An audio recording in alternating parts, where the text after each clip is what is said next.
Our top story tonight on Gravitas is about the Russia-Ukraine war, a day after accusing US President Joe Biden of risking World War III with his U-turn on long-range weapons for Ukraine. Russia has revised the country's nuclear strategy. You heard that right. 2 days after Biden's decision, Russia's nuclear strategy has been updated. It basically states that Moscow will be viewing aggression from any non-nuclear country, but in collaboration with a nuclear power, as a coordinated assault on Moscow. In fact, the Kremlin started this new wave of nuclear saber-rattling today, indicating that the updated military doctrine would potentially lower the threshold for the first use of nuclear weapons. And what's more, Russia has also started manufacturing mobile bomb shelters. The question is World War III now inevitable? Is Russia gearing up for a nuclear escalation? Let's start off with the latest. Have a look at these visuals on your screen. What do you reckon this is? Well, it's a bomb shelter. But you see, this is no ordinary bomb shelter. These bomb shelters basically are mobile and radiation resistant, and Russia has started producing them en masse. According to Russia's Emergency Ministries Research Institute, these bomb shelters can be used to protect against a variety of man-made threats as well as natural disasters, including radiation and shock waves. In fact, they call it the Cub-M shelter, K-U-B-M shelter. They look like a reinforced shipping container, but they can actually protect against radiation reportedly, debris, fires. They can also be deployed anywhere in Russia's northern permafrost. One standard shelter can accommodate 54 people, but additional modules can be added. But why does Russia really need radiation-resistant bomb shelters now? Could it be because Ukraine has, for the first time, started firing the American long-range missiles into Russia? That's right. A day after Washington gave its permission, Ukraine basically wasted no time. And on Tuesday morning, Kiev's forces fired attack-Ms on Russia's Bryansk region. According to Russia, 5 missiles were shot down, 1 damaged, with its fragments causing a fire at a military facility in the region. And the strike basically represents the first time the long-range missiles have been used on Russia's internationally recognized country.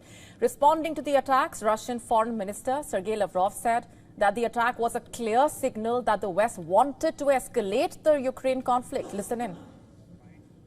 The fact that ATACMS was used repeatedly in the Bryansk region tonight, of course, is a signal that they want to escalate the conflict, and it is impossible to use these high-tech missiles without the Americans. Putin has said this many times.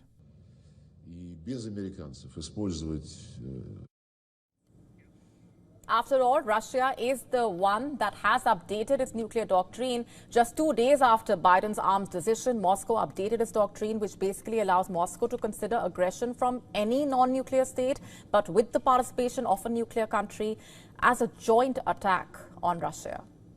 On Tuesday, the Kremlin said that the revised military doctrine would, in theory, lower the bar to first use of nuclear weapons.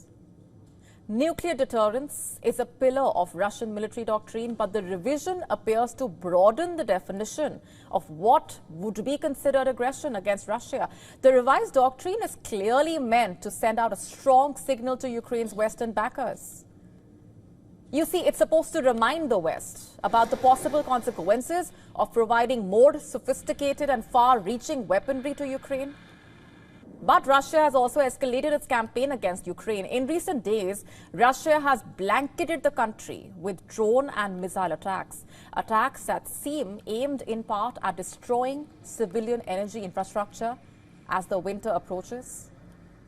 Russia's doctrine change follows a consistent pattern of threatening rhetoric, now 1,000 days old.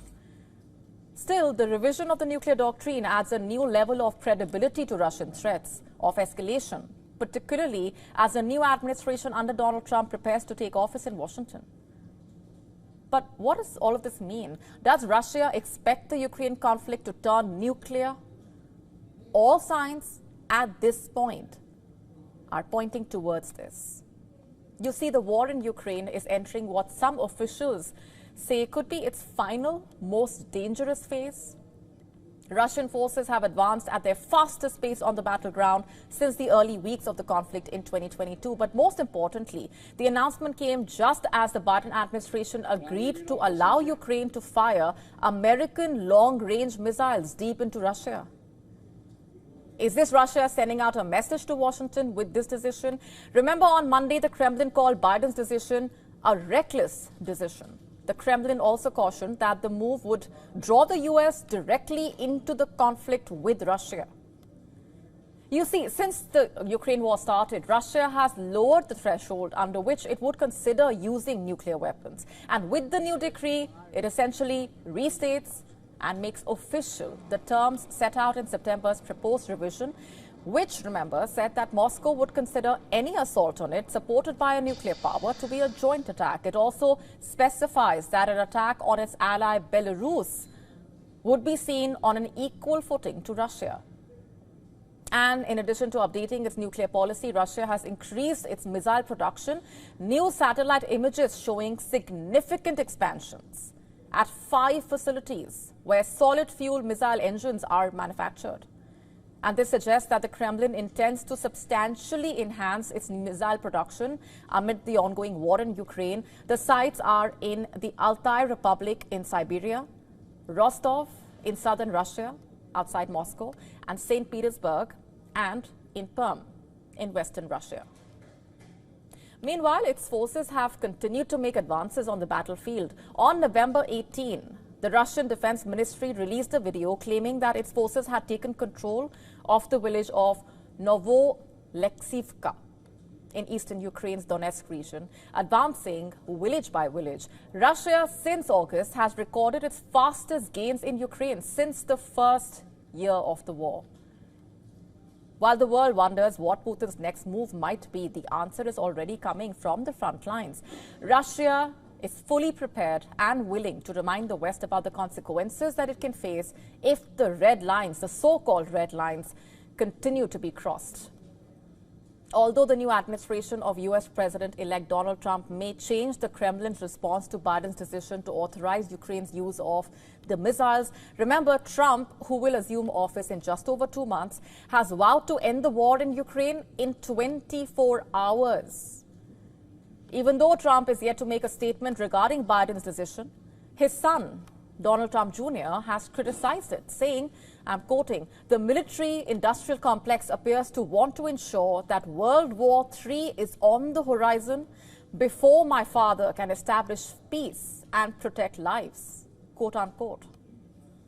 After 1,000 days of conflict, will there be peace in Ukraine, or will the Biden administration further aggravate the situation and trigger World War III before Biden leaves the White House?